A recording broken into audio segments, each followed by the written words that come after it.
Gas আর বিদ্যুতের ব্যাপারে মানুষ বলে, দুষ্ট লোকে বলে, অবশ্য ভালো লোক না, টুকু আসে টুকু যায়। 64টা জেলায় 64 জন আইন শৃঙ্খলা বিষয়ক স্বরাষ্ট্রমন্ত্রী থাকলে কেবল মন্দ হতো না। রুমিন ফারহানা, ব্রাহ্মণবাড়িয়া 2।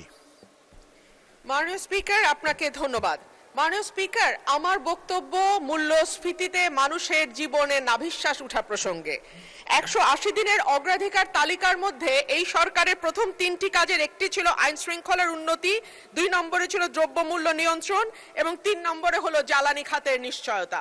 মাননীয় স্পিকার, আইন শৃঙ্খলা পরিস্থিতি নিয়ে কথা বলতে গেলে মুশকিল হচ্ছে আমাদের আইন শৃঙ্খলা সংক্রান্ত যিনি স্বরাষ্ট্রমন্ত্রী আছেন তিনি হয় ব্যঙ্গ করেন আর না হলে বাকচাতুর্য দিয়ে পুরো বিষয়টিকে ঢেকে দিতে চান। কিন্তু সাধারণ মানুষের সঙ্গে কথা বললে মাননীয় স্পিকার জানা যায় যে বাংলাদেশে পররাষ্ট্র মন্ত্রণালয়ে যেমন 3 জন মন্ত্রী আছেন, 64টা জেলায় 64 জন আইন শৃঙ্খলা বিষয়ক স্বরাষ্ট্রমন্ত্রী থাকলে কেবল মন্দ হতো না বাংলাদেশের আইন শৃঙ্খলা পরিস্থিতির এতই ভালো অবস্থা। আর মাননীয় স্পিকার, জ্বালানি নিয়ে আর কি বলবো, তেল আর গ্যাস আর বিদ্যুতের ব্যাপারে মানুষ বলে, দুষ্ট লোকে বলে, অবশ্য ভালো লোক না, টুকু আসে টুকু যায়, এই আসে এই যায়, কতক্ষণ থাকে তারা নাকি বুঝতে পারে না।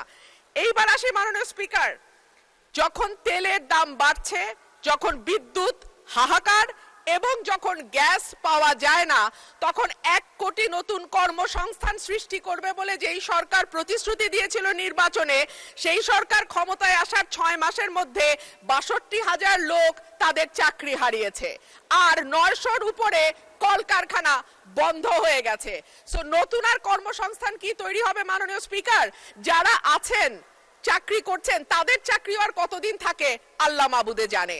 বাজারে যখন মানুষ যায় 80 টাকার নিচে কোনো সবজি নাই, ডিমের দাম কয়েক দফা বেড়েছে, চালের দাম, বিশেষ করে মিনিকেট যে চাল বলা হয় এটা নাকি খায় না, তারপরেও তো কেউ কেউ খায় মাননীয় স্পিকার, যখন দ্বিগুণ হয়ে যায় এবং যখন আমরা টিসিবির লাইন দেখি তখন